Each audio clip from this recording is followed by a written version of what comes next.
What up, Huck Squad? In this week's 3-Minute Thursday, I'm going to be rapid firing some forehand tips and tricks.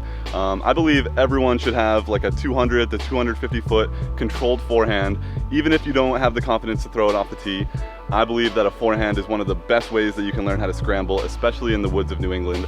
So enjoy this video. Should be like 6 or 7 forehand tips and tricks, so should be able to take value in at least one of them. But tip number 1 is just going to be talking about how you hold the disc. I go with the 2-finger pistol style. Some people go with the stacked grip. I like the pistol style. Keeps a little bit more secure in my hand and just gives some good pressure on my thumb and kind of put the rim of the disc right into the meat of your thumb here. I don't really like to leave a lot of space there. I like to have it right up in the meat of my thumb, 2 fingers on the bottom. You will see some people go with this stacked grip. Not quite sure why. Maybe it just feels more comfortable in the hand for them, but figuring out the grip is definitely step number 1 to a good forehand. So depending on the stability that you start with on whatever disc you have, one of my best tips that I give new people when they're trying to learn how to flick is to pretend like you have a wine glass chilling on top of the disc. So if there was a wine glass right here and I tilted it, then that wine glass would fall over. And if I tilted it this way, then that wine glass would also fall over. So a good tip when you're first starting is to pretend like you're balancing the wine glass. If it's overstable, obviously it'll hyzer out. If it's understable, it'll crash down to the left. But balancing the wine glass with a stable / neutral disc is a great way to keep yourself honest and just start with good form and throwing nice and flat. For the next tip, it's about keeping your wrist loose but your elbow tight. And what I mean by that is you're going to keep your elbow nice and locked up against your hip rather than letting your elbow do a bunch of this swinging stuff. Keep your elbow nice and locked, keep your arm nice and flat, but keep your wrist loose so that when you really go in for that snap, your wrist is able to get that full extension and that full snap on the disc. I do a crow hop into my run up.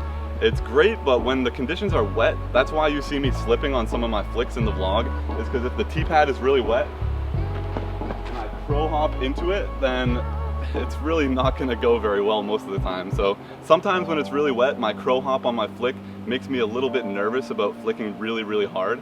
But for me personally, it just feels really awkward to do a 4-step normal X-step run up for a flick. I just feel like the crow hop is a little bit more natural. So the crow hop would be like this, and the normal X-step would be kind of like. Tip number 5 is something that I see a lot of beginner forehanders struggling with, and that is when they reach back, right from the furthest point of reach back, they're coming in as hard as they can. What I like to teach people is when you reach back from the end of the reach back until about you reach your core here, that 1 foot of time is really just for guidance and for angle control. So when you reach back all the way, I'm personally not ripping from that reach back point. I'm kind of slowly getting into it, and then as soon as my disc crosses my right hip, crosses into my core, that is where all of the snap comes from and all of the energy comes from. Use that first foot or 2 for angle control and speed control, and then as soon as you get that disc right in front of your core, that's when you're gonna fire and make sure that you really snap that wrist. And that's why you need to keep your wrist nice and loose, because you need to be able to snap it right in front of your core, and that's how you're gonna generate the most snap, the most spin, the most power. Tip number 6, probably the most controversial tip in this whole thing. Some people tell newbies to flick with understable. Some people tell newbies to flick with overstable.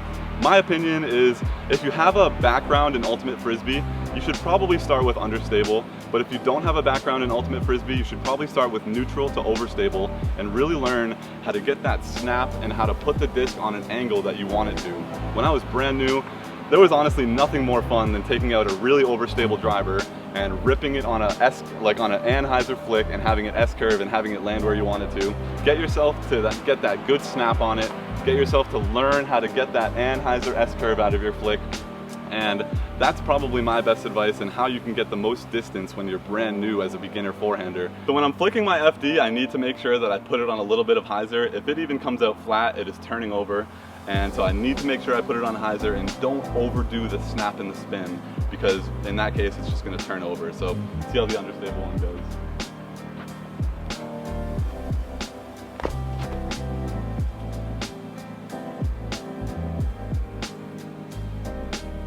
That was actually money. So the adjustment that I'm gonna make now throwing my MD5 is making sure that I throw it nice and flat, or even on a hair of anhyzer, so that the stability of the disc doesn't make it crash too soon.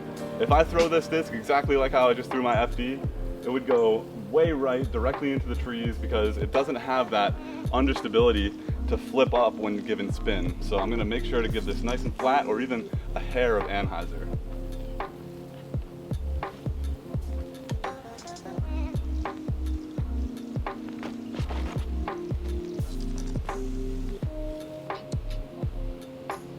So you can see on that one the difference, how I gave it nice and flat compared to the hyzer flip up from the FD. So another tip I want to add in real quick, and I didn't really have plans of adding it in, but I just thought about it, is I'm a pretty tall guy. I'm 6'4", 6'5", and when I'm flicking, I don't just stand straight up.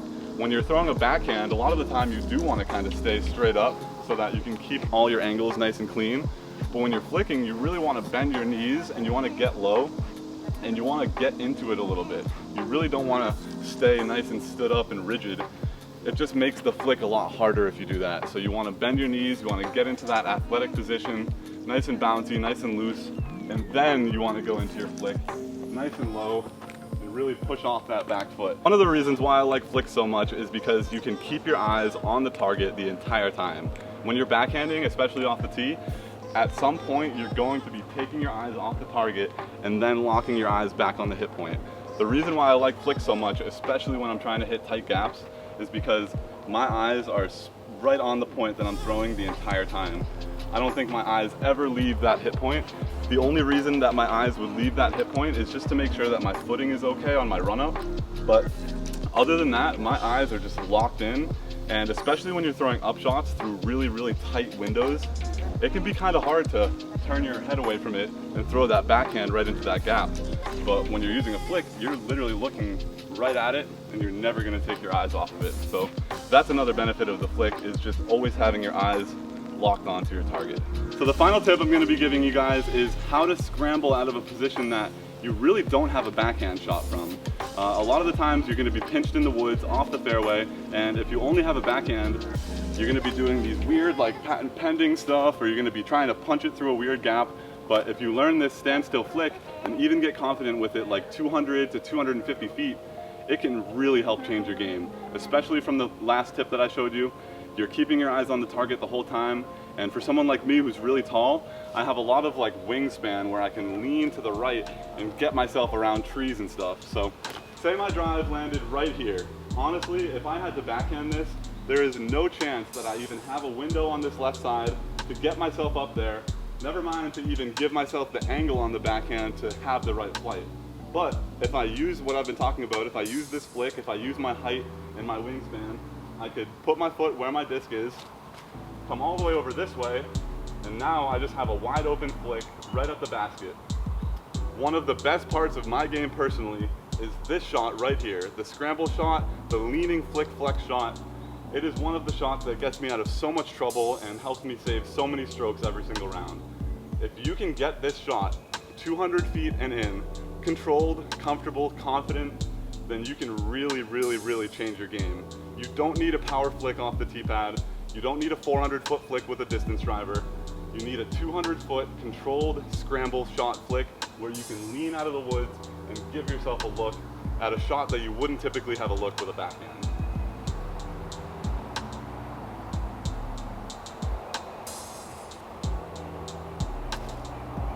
If I had the backhand from right there, it would have been absolutely atrocious. So I really hope that this video helped you in some way or another.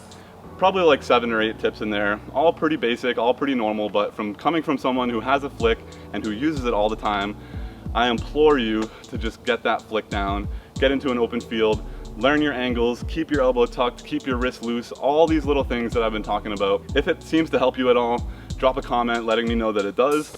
And I've been doing 3-minute Thursdays now since like January, I think. And I haven't missed a single Thursday. And this Thursday came up really fast. I was glad I was able to put this episode together for you guys. But if you have any ideas for 3-minute Thursdays that you want to see me elaborate on in the future, make sure to drop that in the comments as well, because not that I'm running out of ideas, but I've gone through a lot of the ideas that I thought I was going to. And honestly, I didn't even know I was going to make it like 6 or 7 months of doing this 3-minute Thursday series. I really, really enjoy it, and I would appreciate if you guys left some feedback in the comments with what you want me to kind of go over every week. But I hope you enjoy, I hope you learned something, and just keep remembering to eating your vegetables and get out there and learn a forehand, because it's going to change your game. So hope you enjoyed, and I will catch you in the next one. Peace.